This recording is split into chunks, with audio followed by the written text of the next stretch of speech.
কোরবানির টাকা অন্য কেউ যদি দিয়ে দেয় তাহলে কোরবানি হবে কিনা?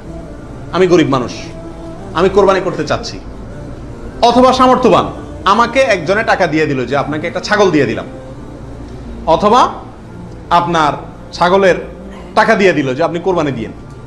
আমার পক্ষ থেকেই কোরবানি দেওয়ার জন্য কেউ আমাকে টাকা দিয়ে সহায়তা করলো, হেল্প করলো, এতে আমার কোরবানি দিলে কোরবানি হবে কি হবে না? কি বলেন আপনারা? হবে।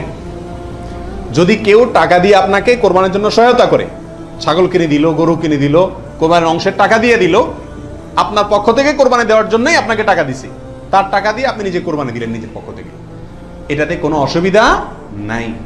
যে কোনো অর্থনৈতিক ইবাদতে অর্থটা যদি দ্বিতীয় পক্ষ দিয়ে দেয়, অন্য কেউ দিয়ে দেয় এবং তার টাকা দিয়ে আপনি ইবাদতটা করেন, তাহলে জায়েজ আছে। যেমন আপনি হজ করবেন, আপনি ওমরা করবেন, আপনাকে হজের টাকাটা আমি দিয়ে দিলাম, আপনি হজ করবেন, আমি দিয়ে দিলাম, আমি এটা আমার পক্ষ থেকে করার জন্য দেই না, আপনার হজ আপনি করেন, আমি টাকা দিয়ে দিলাম, হেল্প করলাম আপনাকে, অথবা কিছু হেল্প করলাম, এটাতে কোনো অসুবিধা নাই। ওমরার ক্ষেত্রেও নাই, ঠিক কোরবানির ক্ষেত্রেও অন্য কেউ টাকা দিলেও আপনার পক্ষ থেকে কোরবানি করার জন্য যদি অর্থায়ন করে বা সহায়তা করে বা টাকা দেয়, সেই টাকা দিয়ে আপনি কোরবানি দিলে কি হবে? আপনার কোরবানি হয়ে যাবে।